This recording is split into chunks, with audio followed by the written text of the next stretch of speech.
এই দুনিয়ার জমিনে মানুষগুলোকে সৃজন করে পাঠিয়ে দিলেন, ডাক দিয়ে বললেন, পৃথিবীর মানুষেরা, আমি রব তোমাদের মঙ্গলের জন্য আমার পক্ষে দুইটা নিয়ামত দুনিয়ার জমিনে পাঠিয়ে দিলাম। নাম্বার 1, বিশ্ব নবী নবী মুহাম্মদুর রাসূলুল্লাহ সাল্লাল্লাহু আলাইহি সাল্লাম। দ্বিতীয় নম্বরে নবীজির উপরে নূর নামক 30 পারা কোরআন আমি আল্লাহ নাজিল করে দিলাম। আওয়াজ দিয়ে বলেন না সুবহানাল্লাহ। আর একবার আওয়াজ দিয়ে বলেন সুবহানাল্লাহ। আরে বাবাজি, রব্বে কাবা ডাক দিয়ে বললেন, পৃথিবীর মানব জাতি তোমাদের মঙ্গলের জন্য, ভালোর জন্য, কল্যাণের জন্য আমি রব 1 নম্বরে আমার নবীকে দুনিয়ার জমিনে পাঠাইলাম। দ্বিতীয় নম্বরে আমি আল্লাহ কোরআনুল কারীম দুনিয়ার জমিনে নবীর উপরে তোমাদের মঙ্গলের জন্য নাজিল করলাম।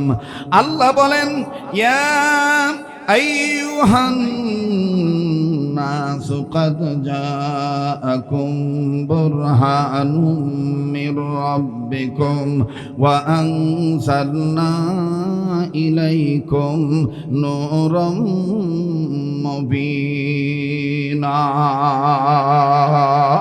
আওয়াজ দিয়ে বলেন না আল্লাহু আকবার।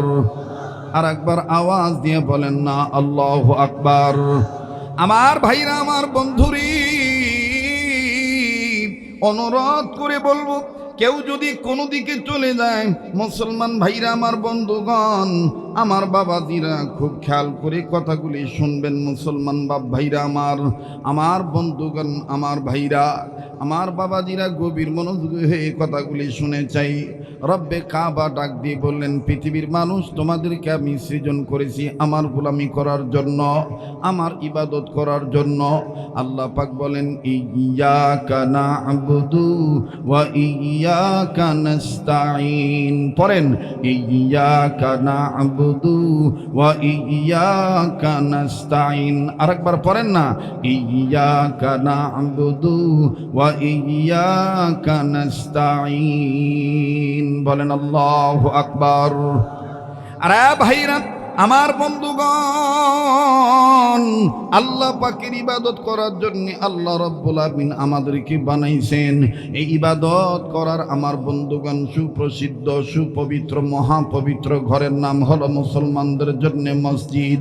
এই মসজিদের উদ্যোগে পাশাপাশি দীর্ঘদিন দিনই একটা প্রতিষ্ঠান বন্ধ ছিল।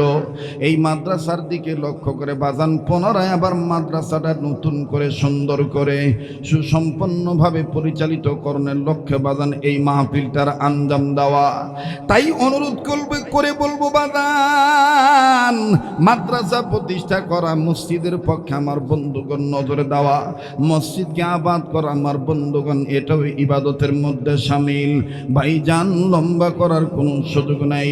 ইবাদতের কাতারে যেমন নামাজ কায়েম করা ইবাদত, নামাজ কায়েম করা যেমন ফরজ, আমার বন্ধুগণ আল্লাহর জমিনে আল্লাহর আইন বাস্তবায়ন করা এটাও কিন্তু বাজান ফরজ ইবাদত। কথা বলেন ঠিক না ব্যাঠি? একটু আওয়াজ দিয়ে বলেন ঠিক না ব্যাঠি? আল্লাহর জমিনে আল্লাহর গোলামি, আল্লাহর জমিনে আমার বন্ধুগণ আল্লাহর আইন প্রতিষ্ঠা করেন, নবীজির সুন্নতকে জিন্দা করা, নবীজির আদর্শকে বাস্তবায়ন করা, এটাও কিন্তু বাজান ফরজ ইবাদত। ভাইজান, এই ফরজ ইবাদত যখন আপনি করতে যাবেন, আল্লাহর দিকে যখন আপনি ধাবিত হবেন, রবের দিকে যখন আপনি আগায় আসবেন, আমার আল্লাহ রব্বুল আলামিন বলে দিয়েছেন, বান্দা আমার শুনে নাও, ওয়াল্লাহু ইয়াদউ ইলাল জান্নাতি ওয়াল মাগফিরাতি বিইজনিহি ওয়া ইউবাইনু আয়াতিহি লিন-নাসি লাআল্লাহুম ইয়াতাযাক্কারুন। আওয়াজ দিয়ে বলেন আল্লাহু আকবার। আল্লাহ পাক ডাক দিয়ে বলেন, নবী গো, মানুষ রূপে যারা জন্ম নিয়েছে মানুষগুলি যদি আমার আহ্বানে সাড়া দেয়, আমার ঘরের দিকে যদি আগায় আসে, আমার দ্বীনের দিকে যদি আগায় আসে, আমার কালামুল্লাহর ডাকে যদি তারা সাড়া দেয়, আমি রব তাদের দুইটা জিনিস পুরস্কার দেব। নাম্বার 1, আমি আল্লাহ তাদের জীবনের গুনাহ মাফ করে দেব। দ্বিতীয় নম্বর, আমি আল্লাহ তাদের আমলনামায় জান্নাত লিখে ধন্য করে দেব। জোরে কোন সুবহানাল্লাহ। আবার আওয়াজ দিয়ে বলেন সুবহানাল্লাহ। কিন্তু শর্ত হলো আল্লাহর দ্বীনের দিকে আগায় আসতে হবে, দিন কায়েমের দিকে আগায় আসতে হবে, ইবাদত করার মন মানুষকে তৈরি করতে হবে। যারা মসজিদ আর মন্দিরকে একভাবে দেখবে, মুসলমান হয়ে এটা একভাবে দেখা যায় না। হিন্দুরা হিন্দুদের দায়িত্ব পালন করবে, খ্রিস্টানরা খ্রিস্টানদের দায়িত্ব পালন করবেন। আমি মুসলমান, আমি সর্বাধিকভাবে আমি বিশ্বাস রাখবো আমার ধর্মের উপরে কোনো ধর্ম নাই। কথা বলেন ঠিক কিনা? এই কথাটা যারা মানতে দ্বিধাবোধ করবে, আমার বন্ধুগণ যারা এই কথাটা অস্বীকার করবে, মুসলমান হওয়ার পরেও যারা মন্দিরকে একই নজরে দেখবে, পাশাপাশি মসজিদকেও একই নজরে দেখবে, বুঝতে হবে যে কোনো না কোনোভাবে তার ভিতরে ভেজাল আছে ঈমান আমলের ক্ষেত্রে। কথা বলেন ঠিক কিনা? মুসলমানদের কোনোদিন এই স্লোগান হতে পারে না, ধর্ম যার যার উৎসব সবার। কথা কয় না? আসতে বলতেছেন কেন? জোরে বলেন। ধর্ম যার যার উৎসব সবার, এটা হতে পারে? হিন্দুদের পূজা হিন্দুদের জন্য শোভা পায়, আমাদের মুসলমানদের জন্য শোভা পায় না। কথা কন না কেন? আমার বন্ধুগণ, হিন্দুদের পূজা হিন্দুদের জন্য শোভা পায়, আমরা বাধা দেব না। তাদের অধিকার আছে বাংলাদেশের নাগরিক হিসাবে, তারা হিন্দু ভাইরা, হিন্দু বাবারা, তারা তাদের রীতিনীতি অনুযায়ী তাদের ধর্ম পালন করবে। কিন্তু আমাদের ধর্মের কোনো গাদ্দার, কোনো পোদ্দার যদি মাতব্বরি করে টুপি মাথায় দিয়া তাদের পূজায় দেয়, যদি তাদের সাথে শরিক হয়ে এই ধরনের কথা বলে, ধর্ম যার যার উৎসব সবার, আমিও আপনাদের ধর্মদের সাথে একমত, সনাতন ধর্মকে আমিও সাপোর্ট করি, বলেন তার কি ঈমান আছে? কথা কয় না ভাই? ঈমান আছে? যা আস্তে কথা বললে হবে না, ঈমান আছে? আমার বন্ধুগণ, আমাদেরকে এক শ্রেণীর লোকজন মোল্লাতন্ত্র বলে গালি দেয়, টুপি মাথায় দিয়া। আমরা যদি ইসলামী রাষ্ট্রের কথা বলি, দুর্নীতিমুক্ত সমাজ গঠন করার কথা বলি, তখন অনেকে বলে যে হুজুরদের মাথা খারাপ হয়ে গেছে, হুজুররা গদির পাগল, এই জন্যই কথা বলে। আমরা বলতে চাই বাংলাদেশ ওলি আল্লাহর দেশ। ভাইয়া, আপনি রাজনীতি কোনটা করেন এটা আপনার ব্যক্তিগত ব্যাপার। বাংলাদেশের টেকনাফ থেকে তেঁতুলিয়া, রূপসা থেকে পাতুরিয়া, সুন্দরবন থেকে বান্দরবন, দিনাজপুর টু ফরিদপুর, চট্টগ্রাম টু কুড়িগ্রাম, সব জায়গার মানুষ একটাই চায়, আমার রাষ্ট্র শান্তির রাষ্ট্র হোক, দলমত নির্বিশেষে, ধর্ম বর্ণ নির্বিশেষে সকলেই চায় এ দেশটা সোনার বাংলায় রূপান্তরিত হোক। কথা বলেন ঠিক কিনা? আমার বন্ধুগণ, আমার ভাইরা, মুসলমানদের প্রকৃতপক্ষে ইবাদতের এটাও একটা অংশ, সমাজ থেকে দুর্নীতি বিদায় করা, সমাজ থেকে সন্ত্রাসকে দাফন করা, সমাজ থেকে চাঁদাবাজদেরকে দূর করা। ঠিক কিনা বলেন? কিন্তু এখন কেউ যদি বলে না এগুলো বলা যাবে না, ওয়াজ মাহফিল এগুলো বলা যাবে না, হুজুররা খালি ধর্মের কথা বলবেন, রাষ্ট্র কোন দিকে যায় ওদিকে কথা বলা দরকার নাই। আমি একজন নাগরিক হিসাবে এ কথাটা বলা মুসলমান হিসাবে আমার ইমানি দায়িত্ব। যারা বলেন এটা আমার ইমানি দায়িত্ব কিনা? আমার বন্ধুগণ, আমার ভাইরা, আমাদের পক্ষে একটাই, ইসলামের পক্ষে, মুসলমানদের পক্ষে আমি আপনাদের কাছে বলতে চাই, আমাদের সামনের স্লোগান একটাই, ভোট যেদিন হয় হবে, যখন আমরা ভোট দেওয়ার সুযোগ পাব, নির্বাচন আমার দেশে যখন হবে, আমাদের মাথায় এখন একটাই চিন্তা, ইবাদত করণের লক্ষ্যে, আল্লাহর সাহায্য পাওয়ার আশায় এবারে ভোট দেব ভাই সেই মানুষের যে মানুষ পক্ষে থাকে আল কোরআনে। দেখেন তো কায় কায় কথা বলে না, যে কথা বলবে না মনে করবেন আমরা ওই গ্রুপের লোক। কথা বলেন। এবারে ভোট দেব ভাই সেই মানুষের যে মানুষ পক্ষে থাকে আল কোরআনে। নারায়ে তাকবীর। এখনো অনেক লোক কথা বলে না, মুখত কুলুপ লাগছে। দেখিবেন কার কার মুখ আন্দার হয়ে আছে। যার মুখ আন্দার হয়ে আছে বুঝবেন ভিতরে ভেজাল আছে। কথা বলেন ঠিক কিনা? এই হক কথাটার পক্ষে কথা বলতে কোনো ভয় আছে? এখন আর সেই দিন আছে যে ওয়াজ করিবার ধরলে ডাঙাডাঙ্গি লাগবে, বক্তাক নামি দিবে, মামলা হয়ে যাইবে। ওই হামলা মামলার ভয় আর আছে? হামলা মামলার ভয়ও নাই, ঝামেলার কোনো ভয়ও নাই। কারণ দেশটা ইসলামী আন্দোলন ওয়ালাদের দেশ, দেশটা তবলিগ জামাতের দেশ, দেশটা মরহুম মাওলানা দেলোয়ার হোসেন সাঈদীর দেশ, দেশটা চরমনের পীরের দেশ, দেশটা টুপিওয়ালা দাড়িওয়ালা ইসলামী রাজনীতি করেনেওয়ালা মর্দে মুজাহিদদের দেশ। হ্যাঁ ভাই, স্লোগান দেন না, কাউ ধরি নিয়ে যাইবে। তোমরা কথায় কবার চাচ্ছেন না। 8-9 ঘন্টা জার্নিং করিয়া ধবাস করি নামি থবাস করি স্টেজে তুলিয়া কথা কওয়া, এটা যে ক্যামকা লাগেছে এটা মুই বুঝি। আর তোমরাও মাশাআল্লাহ অনেকক্ষণ ধরে বসি আছেন। তোমরা যদি একটু আও দেন, জবান খোলেন, তাহলে দেখবেন মুনাফিকরা পালাইবে। খালি একটু নিজে তকবির দিবেন, ডান বাম লক্ষ্য করবেন, কায় কায় তকবির দেয় না। সামনের ভাইরা চুপ থাকেন, পিছনের বাবারা ভাইরা বলেন তো আল্লাহু আকবার। ঘরে বলো কিবা রাষ্ট্রে বলো, বলেন ঘরে বলো কিবা রাষ্ট্রে বলো, অশান্তি দূর করে শান্তি আনি, সমাধান সমাধান চাও যদি জীবনে মরণে, ফিরে যাও খুঁজে নাও চোখ রাখো। না, সবাই কোরআনের পক্ষে স্লোগান দিচ্ছে না, ইবাদত মনে করে বলেন ফিরে যাও খুঁজে নাও চোখ রাখো, আবার ফিরে যাও খুঁজে নাও। এ বাণী সকলের নয় শুধু মুমিনের, ঠিক কিনা? এটা কি খালি জামাত ইসলামের? এটা কি খালি এনসিপি ওয়ালাদের? এটা কি খালি চরমনায় পীরের? এটা কি খালি দাওয়াত ও তাবলীগ ওয়ালাদের? এটা কি খালি হেফাজত ইসলামের? এটা কি শুধু বিএনপির? না না, যারাই মুসলমান তাদের জন্য আল কোরআন, ঠিক কিনা? এ বাণী সকলের নয় শুধু মুমিনের, এ বাণী সকলের নয় শুধু মুমিনের, যারাই চলবে মেনে ফল পাবে কোরআনের। সুবহানাল্লাহ কোন, সুবহানাল্লাহ কোন। এখানে একটা ঘটনা মনে পড়ে গেল, মারি দেই নাকি কোন, বলি দেই নাকি কোন, নাকি বলিম না? যখন বলিম না, বলবো কি বলবো না? মোর কাছে একটা সিগন্যাল আসছে, কমিটি বলবো তাড়াহুড়া করেন না, তাড়াহুড়া করেন না। দা গুড নিউজ কাউন্সিলরি, ভালো কাজের রেজাল্ট আস্তে আস্তে আইসে, তাড়াহুড়া করিবেন না। 32 বছর ধরে চুঙ্গা ফুকাই, কোনটে কোন ঝাঁপ দেওয়া নাগে সেটা মুই জানি, কথা কয় না। তবে দোষ আমার একটাই, অন্যান্য বক্তারা দিন গেলে বুড়া হয়, আর মোর দিন যাচ্ছে মুই নাকি জোয়ান হচ্ছে। এ ভালো রাখার মালিক কায়, কথা কয় না, ভালো রাখার মালিক কায়। এজন্য কর্তৃপক্ষের পায়ে হাত দিয়ে বলবো, দাদা ভেজাল করিবেন না, আস্তে আস্তে দুরূদ শরীফ পড়তে থাকেন, আল্লাহর কাছে সাহায্য চান, ইবাদত করার লক্ষ্যে সবার ব্যবস্থা করছেন, আল্লাহই সব রক্ষা করবে ইনশাআল্লাহ।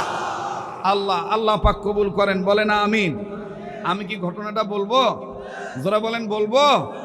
এটা সম্ভবত আপনারা ইন্টারনেটের মাধ্যমে শুনিয়া থাকিতে পারেন, আবার অনেকে শুনিয়া নাও থাকিতে পারেন। ইবাদত শিখার লক্ষ্যে আপনি কথাটা শুনিবেন। মোহতারাম হাজরিন, সেটা কি? আমেরিকার জমিনে ক্যালিফোর্নিয়া এলাকায় বিশাল এক বিদ্যালয়, এই বিদ্যালয়ে টিচার ক্লাস শুরু করে দিয়েছে।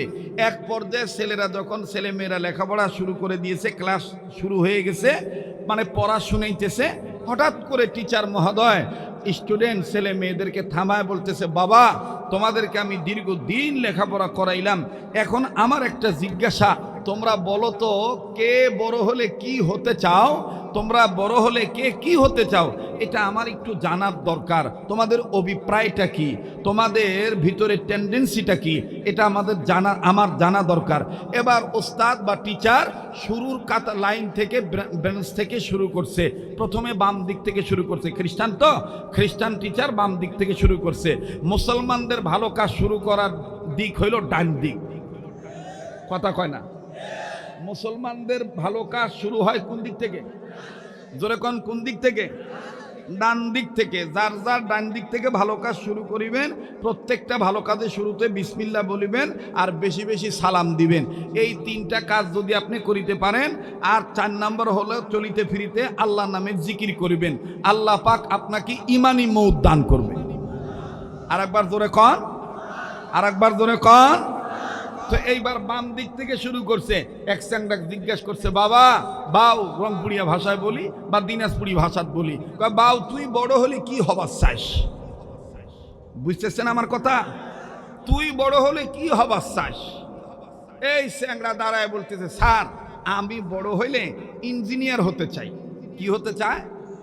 আবার কন। স্যার বলতেছে থ্যাংক ইউ, গুড আইডিয়া। তুমি বসো। এবার 2 নম্বরটা দাঁড় করেছে, বাবা তুমি দাঁড়াও, তুমি বড় হলে কি হতে চাও? এই স্যাংরা দাঁড়ায় বলতেছে, স্যার আমি বড় হলে ডক্টর হতে চাই। কি হতে চায়? ডক্টর। এবার বলছে গুড আইডিয়া, থ্যাংক ইউ, তুমিও বসো।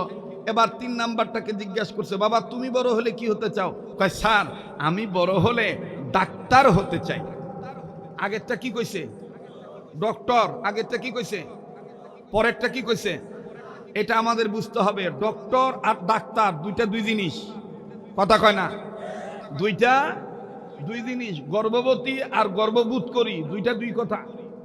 রংপুরের যেমন জীবনের প্রথম যেইবার আসি, যেই বছর হাড়াগাছ এলাকায় এক রংপুরিয়া মানুষ হামাক দেখি কসে, হে তোমার ওয়াজ শুনি মুই প্রতি আইতত গর্ভবতী হই। আমি তখন বেকায়দাত পড়ি গেল, আরে পুরুষ মানুষ কেমন গর্ভবতী হয়? মুই যেমন ব্যাকল হয়ে গেছি আর কি। ব্যাকল হই ফির আবার মুই জিজ্ঞাসা করতেছি, ভাই তোমরা কি কবার ধরি, কি কবার চাচ্ছেন? মুই তো পাচ্ছি না। আবার হুজুর কি আর কই, তোমার ওয়াজ মুই প্রতি আইতত শুনি গর্ভবতী হই। তাই আমি কই চাচা আসলে কি গর্ভবতী নাকি গর্ভবোধ করিবা, গর্ভবোধ করেন? কই ওইটাই ভাই ওইটাই, তোমাক দেখি মুই কথা আউলি ফেলাইছি। তোমাক দেখি মুই কথা আউলি ফেলাইছি। এই জন্য গর্ভবতী আর গর্ভবোধ দুইটা দুই জিনিস, ঠিক কিনা বলেন? ডক্টর আর ডাক্তার দুইটা দুই জিনিস। আবার ডাক্তারের মধ্যেও পার্থক্য আছে, একটা হলো হাতুড়ি ডাক্তার আর একটা হলো অরিজিনাল ডাক্তার। হাতুড়ি ডাক্তার দ্বারা তারা অপারেশন করিবার ধরি কাঁচি থুই সিলাই দিয়ে চলে আসে। কথা কয় না? আস্তে কথা কয়, জোরে কথা কয়। আর যারা অরিজিনাল ডাক্তার তারা অপারেশন লাগিবে কি লাগিবে না বহুত পরীক্ষা নিরীক্ষা করার পর অপারেশন করতে চায়। কথা বলেন ঠিক কিনা? মোহতারাম হাজিরিন, এবার ডাক দিয়ে বলতে যে তুমি বড় হলে কি হতে চাও? বলে ডাক্তার। বলে থ্যাংক ইউ, গুড আইডিয়া। 4 নম্বরটারে জিজ্ঞেস করছে তুমি বড় হলে কি হতে চাও? কয় স্যার আমি লেকচারার হতে চাই। বাহ, থ্যাংক ইউ, গুড আইডিয়া।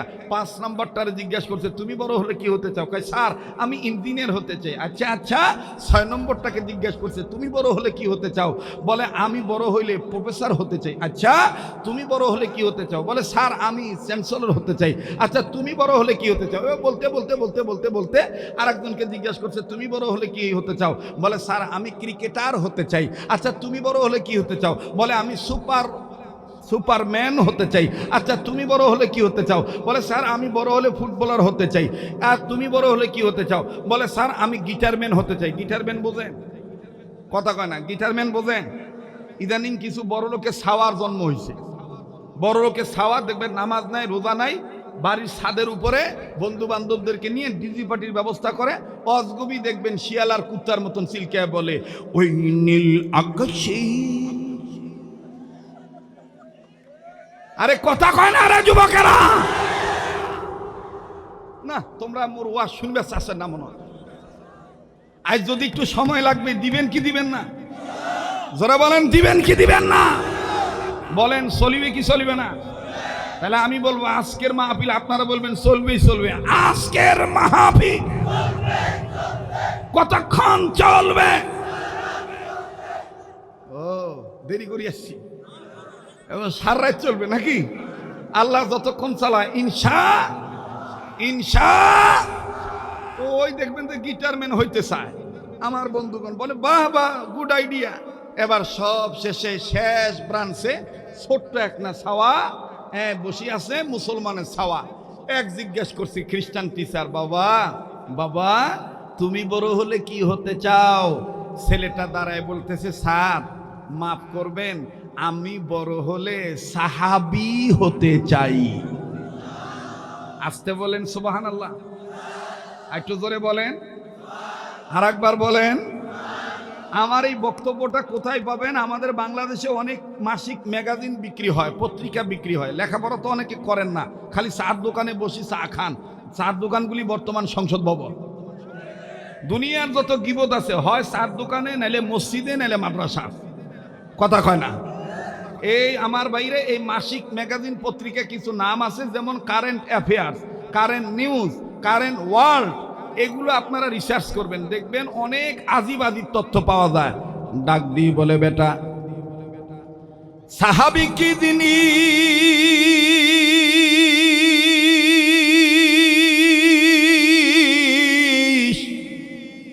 বাবারে সাহাবী কাকে বলে তুমি যদি একটু বুঝে বলতাও, হোয়াট ইজ দি সাহাবী? ছেলেটা ডাক দিয়ে বলতেছেন, স্যার বইয়ের বাইরে আর কিছু বলতে পারবো না। সাহাবী যদি আপনি সাহাবী সম্পর্কে যদি জানতে চান, তাইলে আমার বাড়িতে যাইতে হবে, আমার আব্বাকে জিজ্ঞেস করতে হবে, তাইলে আমি আপনাকে পরিপূর্ণভাবে সাহাবীর কথাটা বলতে পারবো। এইবার টিচার ডাক দিয়ে বলে, তুমি এতটুকুন শুধু বলো, সাহাবী কেন তুমি হতে চাও? বলে, স্যার মাফ করে দিবেন, বাবার কাছ থেকে শিখেছি সাহাবীর আদর্শ, সাহাবীকে যদি নকল করি, সাহাবায়ে কেরামের জামাতকে যদি নকল করি, তাইলে নাকি বিনা হিসাবে জান্নাত পাওয়া যাবে, দুনিয়ায় যতদিন বাঁচব ইবাদতকারী হিসাবে নাম লেখা হবে।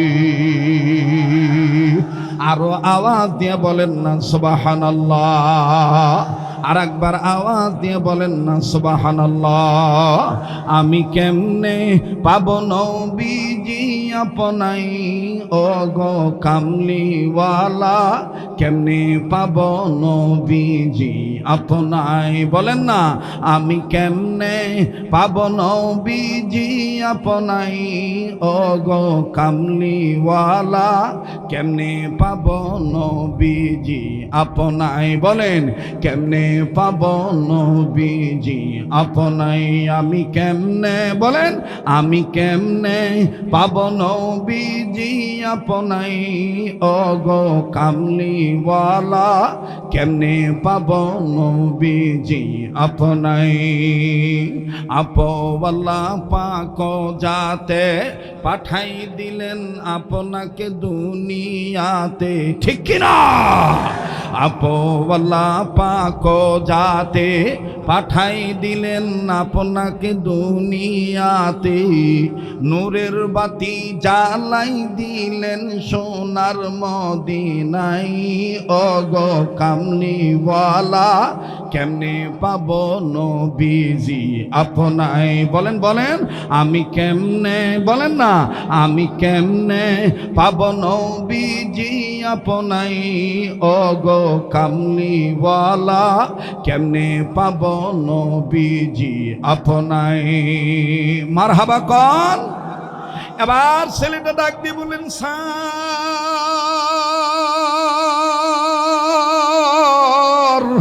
মাফ করে দিবেন, এর বাইরে আমি আর কিছু বলতে পারবো না। যদি জানতে চান আমার বাড়িতে যাইতে হবে। ভাই গো, সোনার চান যুবক ভাইরা, কুড়িদার টুকরা বাবারা, এই পাগলটার চেহারার দিকে তাকাইলে ঠকবেন না। এই তো সেদিনও বাজান কাবা ধরে আপনাদের জন্য দোয়া করেছি, এখনো বাজান 1 মাস পূর্ণ হয় নাই।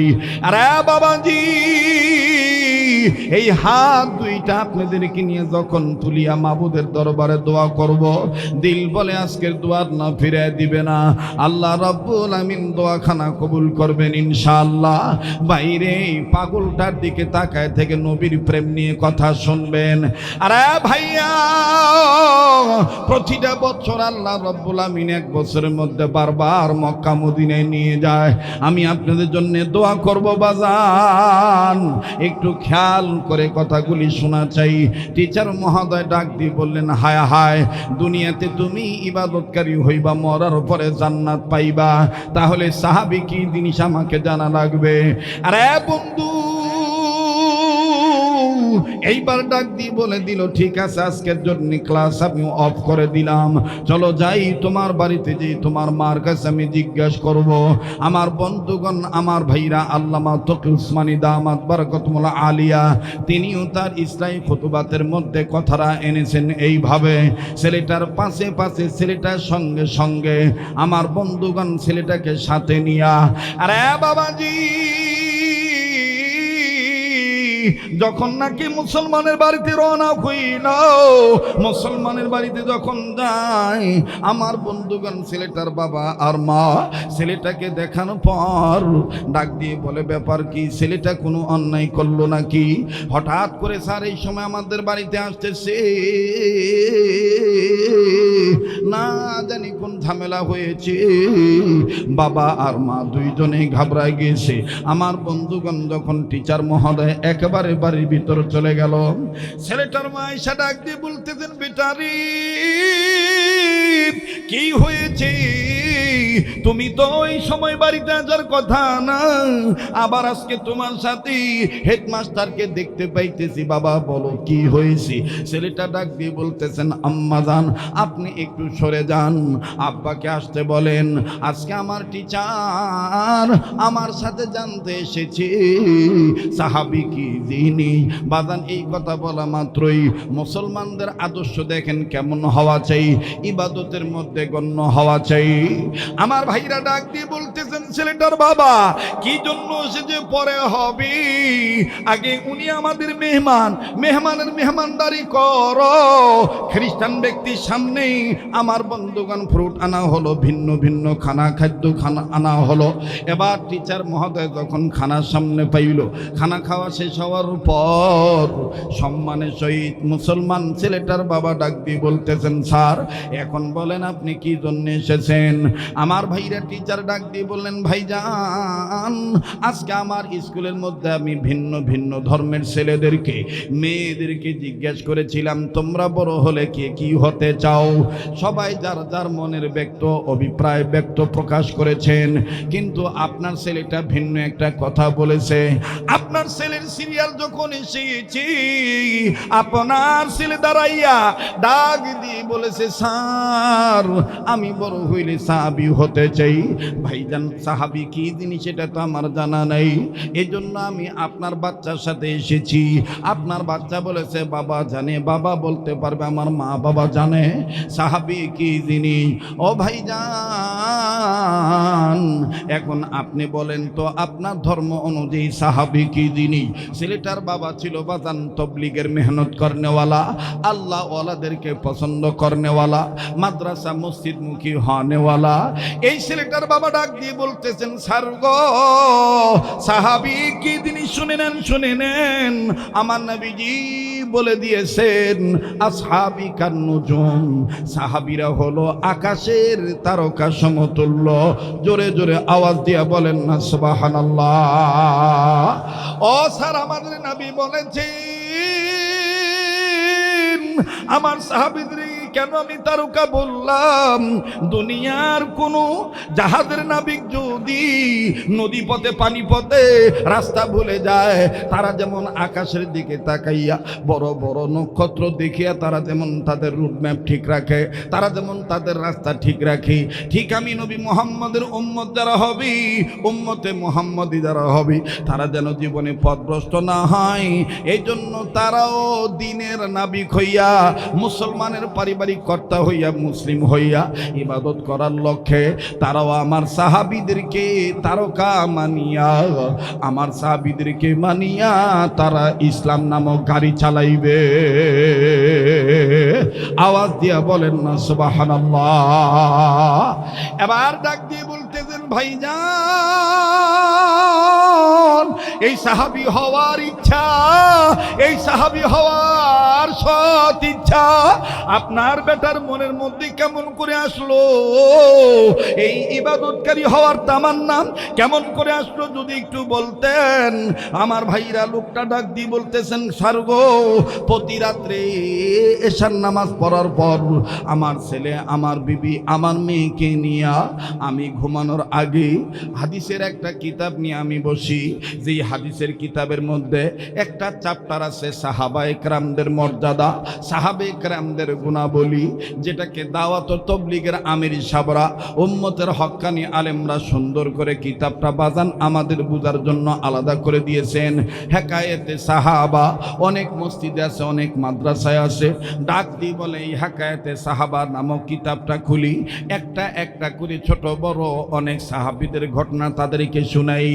এবার টিচার ডাক দিয়ে বলতেছেন, বুঝেছি প্রতি রাত আপনি এইভাবে আপনার বাচ্চাদেরকে দিন শিক্ষা দেন, কিন্তু আপনার কথা দ্বারা বোঝা যায় সাহাবী একজন নয়, অনেক সাহাবী আছি। এখন আমি বুঝতে চাই আপনার ছেলেটা কোন সাহাবী হতে চায়। এবার বাজান বাবাও কয়, আমারও তো এইটা প্রশ্ন, ও যে সাহাবী হতে চায় কোন সাহাবী হতে চায়। এবার বাবা আর টিচার সকলে মিলিয়া, দুইজনে মিলিয়া সম্মিলিতভাবে ডাক দিয়ে বলতেছেন, বেটা তুমি বড় হইলে কোন সাহাবী হতে চাও? লক্ষ্য করেন দিনাজপুরের বাবারা ভাইরা, এই ছেলেটা কান্দার ডাক দিয়ে বলতেছেন, আব্বু আমি বড় হইলে ওই সাহাবী হতে চাই যেই সাহাবীকে আমার আল্লাহ নিজের কুদরতি হাতে আসমানের উপরে জান্নাতের পানি দিয়া গোসল করে দিছি। আওয়াজ দিয়া বলেন না সুবহানাল্লাহ। বাজান এই কথাটা শোনার পর টিচার ডাক দিয়ে বলে, বলো কি? তোমাদের আল্লাহ তার কুদরতি হাত দ্বারা আবার বান্দাটাকে আসমানের উপরে উঠাইয়া জান্নাতের পানি দিয়া গোসল করায় আবার দুনিয়ায় পাঠায় দিছি, ওই সাহাবী তুমি হতে চাও? এটা যদি আমারে ভালো করে বুঝাইতে পারো, আমি তোমাকে ওয়াদা দিতেছি আমি আর খ্রিস্টান হইয়া ক্যালিফোর্নিয়ায় টিচারগিরি করব না, আমি মুসলমান হইয়া যাব, আমিও প্রকৃতপক্ষে আল্লাহর গোলাম হইয়া যাব। এখন আমি আপনাদের কাছে জানতে চাই, 5-7-10 মিনিট একটু সময় লাগবে কথাটার ফিনিশিং জানতে, কথাটার গোড়া জানতে। ওই রকম সময় আরেকটু ধৈর্য ধরে দিতে পারবেন কি পারবেন না? কারা কারা শেষ পর্যন্ত থাকতে রাজি আছেন একটু হাত তুলে দেখান তো দেখি। আল্লাহ তুমি কবুল করো, জোরে বলেন আমিন। আবার জোরে বলেন আমিন। কেউ যদি চলে যায় তাকে চলে যেতে দিবেন, কারো যাওয়া দেখে কেউ যাবেন না। এই জায়গায় আমি আপনাদের কাছে ছোট্ট একটা আবদার করব, মুসলমান ভাইরা আমার, সবাই এত রাত্রে থাকতে পারবে না, সবাইকে আল্লাহ কবুলও করবে না। যাদের অন্তরে কোরআনী আন্দোলনের প্রেম আছে, আল্লাহর ঘরের মোহাব্বত আছে, আল্লাহ আলেমদের মোহাব্বত আছে, বাবা নবীর জন্য দোয়া করার নিয়ত আছি, তাদেরকেই আল্লাহ পাক কবুল করবেন ইনশাল্লাহ। ও যুবক, কত রাত্র কত জায়গায় কেটে যায়, আজকে না হয় এই রাত্রটা তুমি আল্লাহর জন্য দান করলা, হতে পারে এই রাত্রটার দ্বারা আল্লাহ আগামী প্রজন্মে তোমার ভবিষ্যৎ উজ্জ্বল করে দিবে, তোমার কামাই রুজির জায়গায় আল্লাহ বরকত দিয়ে দিবে, আল্লাহ পাক তোমাদের আমল নামায় অনেক নেকি দান করে দিবে, গুনার খাতা থেকে গুনাহ কেটে দিবে। আরে বাবাজি, গ্যারান্টি দিয়ে বলতে পারি মুসাফিরদের দোয়া আল্লাহ ফিরিয়ে দেয় না, মুস্তাজাবুদ দাওয়া মুসাফিরের দোয়া আল্লাহ ফিরিয়ে দেয় না। একে তো আমি বাজান মদিনার মেহমান, মক্কা মদিনায় যেহেতু আল্লাহ বারবার নিয়ে যায়, দ্বিতীয় নম্বর হলো আমি নেসবতি সন্তান, আমার এই হাত আল্লাহওয়ালাদের হাতের সাথে লাগানো, 3 নম্বর হলো আমি মুসাফির, আমার বন্ধুগণ আমার ভাইরা, 3 ব্যক্তির দোয়া আল্লাহ ফিরিয়ে দেয় না। নাম্বার 1 হলো পিতামাতার দোয়া, নাম্বার 2 হলো আমার বন্ধুগণ মাজলুম ব্যক্তির দোয়া, নাম্বার 2 হলো আমার বন্ধুগণ মাজলুম ব্যক্তির দোয়া, নাম্বার 3 হলো মুসাফিরের দোয়া। এই 3টার মধ্যে বাজান এই অদমের নামটা কিন্তু আজকে যুগ হয়ে গেছে। গত পরশুদিন আমি রংপুর বিভাগে ছিলাম, আমার ভাইরা তারাগঞ্জ এলাকায়, রংপুর জেলার তারাগঞ্জ থানা ইকুরচালি বাজারে বিশাল মসজিদ বাজান, সেখানেও প্রায় 2টা পর্যন্ত, সোয়া 2টা পর্যন্ত আলোচনা চলেছিল। সেখানেও বাজান 11:45 স্টেজে ওঠা হয়েছিল। আমার ভাইরা, আবার গতকালকে প্রোগ্রাম ছিল ঢাকা জেলার কামরাঙ্গীরচর থানা, আমার বন্ধুগণ হাফিজ হুজুর রহমতুল্লাহ মাদ্রাসার পাশে হুজুরপাড়া চৌরাস্তা বাজারে মাহফিল ছিল, সেখান থেকে আবার বাজান আজকে ওখান থেকে আমার বন্ধুগণ মুসাফির হয়ে আপনাদের মাঝে এসেছি। আমি কোনোদিন আপনাদের কাছে ফাঁকি দেই নাই, যেই প্রোগ্রামে আসতে পারবো না আগে থেকেই জানায় দিই, কিন্তু আমি আজ আজকে জীবন বাজি রেখে ড্রাইভারকে বলেছি যত কষ্টই হোক আল্লাহর মেহেরবানিতে চালাও, আমি আজকে যাব। মানুষ যদি একজনও না থাকে, গ্রামের ইজ্জতের দিকে তাকাইয়া, বীরগঞ্জ মুসলমানদের তৌহিদ জনতার মুসলমানদের ইজ্জতের দিকে তাকাইয়া, আল্লাহওয়ালা আলেমদের দিকে তাকাইয়া, বাবার বয়সী মুরব্বীদের তাকাইয়া, কলিজার টুকরা যুবকদের দিকে তাকাইয়া আমার যেতেই হবে, সালাম দিতেই হবে। কেননা এখন আর ওই দিন নাই, আলেম আসতে পারবে না, আলেমকে পথ থেকে প্রশাসনের দূর খাটাইয়া পাঠায় দিবে, আবার মাহফিল ভেঙে দিবে। এখন আর ওই দিন নাই, দিন ঘুরে গেছে। এই দিনকে আর কেউ জালিমের আবদ্ধ করতে পারবে না। মুসলমানদের ঘুম ভেঙে গেছে, কথা বলেন ঠিক কিনা?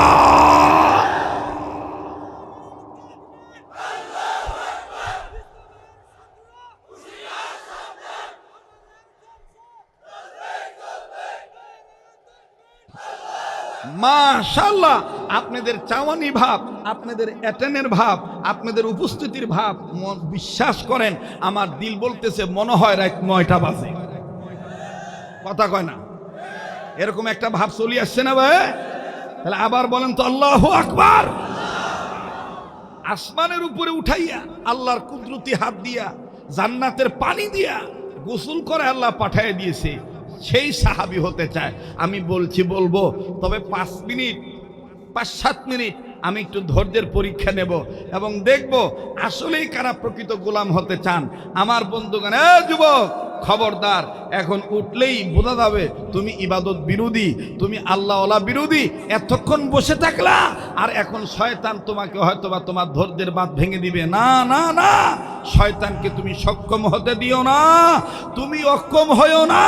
বরসাবি হতে চাও, ডেকে ডেকে বলতেছেন বাবা ওই সাহাবী হতে চাই যে সাহাবীকে আমার আল্লাহ তাআলা আসমানের উপরে উঠাইয়া তার কুদরতি হাত দ্বারা জান্নাতের পানি দিয়ে গোসল করায় দিয়েছে।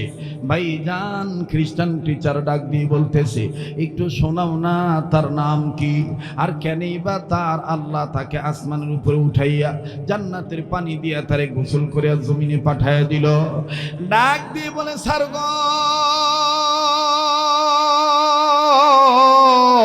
ওই সাহাবী এমন একজন সাহাবী, বাসর রাত আমার ভাইরা ছেলেটা ডাক দিয়ে বলতেছেন, স্যার আব্বার কাছ থেকে হাদিস কানা শুনেছি, সাহাবীর জীবনী আমি শুনতে পেয়েছি, কিতাবের মধ্যে আছে ওই সাহাবী বিবি ব্যবহার করেছে, ফরজ গোসল করার জন্য পানির কাছে গিয়েছে, কে জানি ডাক দিয়ে বলেছে নবীজি দুনিয়াতে নাই, নবীজি দুনিয়ায় নাই। এই খবর শুনিয়া নবীজি দুনিয়ায় নাই, নবীজিকে কাফেররা মেরে ফেলেছে, নবীজি দুনিয়া থেকে বিদায় হয়ে গেছে। এই খবর শুনে সাহাবী আর গোসল করে নাই, সাহাবী গোসল না করে না পাক গায়ে বিবির কাছে আবার গেল, দৌড়ায় ডাক দিয়ে বলে, বিবি রে তারা বাড়ি দে, আমি যুদ্ধের ময়দানে যাব। বিবি ডাক দিয়ে বলতেছেন, গো নবীর সাহাবী, আপনি তো না পাক, আপনি তো গোসল করেন নাই, আপনার উপর তো গোসল ফরজ হয়ে গেছে, তরবারি দিয়ে আপনি কি করবেন? বলে আমি যুদ্ধের ময়দানে যাব। বিবি ডাক দিয়ে বলতেছে, সাহাবী, ও গো আমার প্রাণের স্বামী, আপনি কি ভুলে গেছেন আপনার উপর গোসল ফরজ হয়ে গেছে?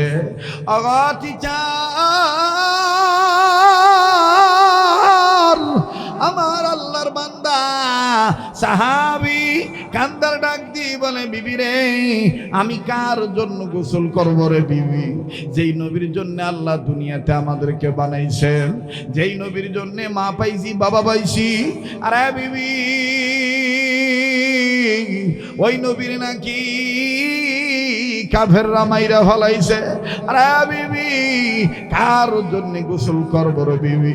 বিবি রে আমি তোমায় বলে দিতেছি, বিদায় দিয়ে দাও, বেঁচে থাকলে দেখা হবে দুনিয়ায়, আর না হয় দেখা হবে কিয়ামতের ময়দানে।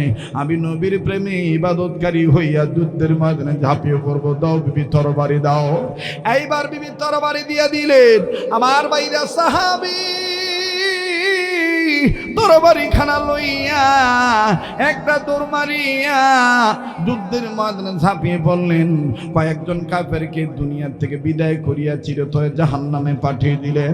এক পর্যায়ে কাফের বেঈমান সাহাবীর উপর আক্রমণ করলেন। আমার ভাইরা কাফেরদের আক্রমণে আক্রান্ত হইয়া সাহাবী দুনিয়া থেকে বিদায় হয়ে গেলেন, শহীদ হয়ে গেলেন। যুদ্ধ শেষ হয়ে গেল। যুদ্ধ শেষ হওয়ার পরে নবী আলাইহিস সালাম ডাক দিয়ে বলতেছেন, ওগো আমার প্রাণের সাহাবীরা, ধর্মকে প্রতিষ্ঠিত করার জন্য আল্লাহর জমিনে আল্লাহর দ্বীনকে প্রতিষ্ঠার লক্ষ্যে ইবাদতকারী হইয়া যারা জীবন দিয়া শহীদ হইতে পারলো, আমি নবীজি বলে দিলাম তাদের লাশ খুঁজে খুঁজে বের করো, বিনা গোসলে তাদেরকে কবর দিয়ে দাও। তাদের গোসল দিতে হবে না, যা গায়ে যেই কাপড় আছে ওই কাপড় নিয়ে তাদের কবর দিয়ে দাও।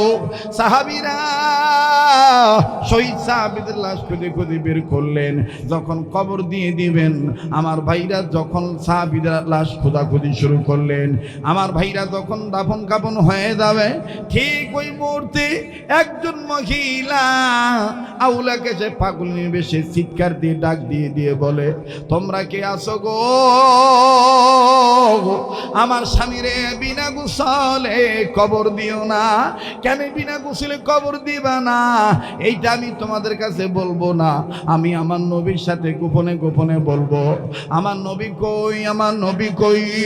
সাহাবীরা দৌড়াইয়া নবীর কাছে ডাক দিয়ে কয়, নবীজি গো, একজন মা আছে। এই মহিলা কান্দার ডাক দিয়ে বলে, সবাই রে বিনা গোসলে কবর দাও, কিন্তু আমার স্বামীরে বিনা গোসলে কবর দিও না, আমার স্বামীরে বিনা গোসলে কবর দিও না। আমরা জিজ্ঞেস করেছিলাম কেন? মহিলা কান্দার ডাক দিয়ে বলে, কেন বিনা গোসলে কবর দেওয়া যাবে না এইটা আমি আমার নবীর কাছে গোপনে গোপনে বলবো। নবীজি দ্রুত গতিতে বের হইয়া সামনের দিকে অগ্রসর হইয়া ওই মাকে লক্ষ্য করে ডাক দিয়ে বলতেছেন, মা গো, গোপনে বলা লাগবে না, ওপেনে বলো। মহিলা ডাক দিয়ে বলে, ইয়া রাসূলুল্লাহ, ইয়া হাবিবাল্লাহ, আমার স্বামীরে বিনা গোসলে কবর দিয়েন না। নবী বললেন, কে তোমার স্বামী? আর কেন বিনা গোসলে কবর দেব না বলো। ডাক দিয়ে বলে, নবী গো, আমার স্বামীর নাম আপনার প্রিয় সাহাবী হানজালা। আওয়াজ দিয়ে বলেন না সুবহানাল্লাহ।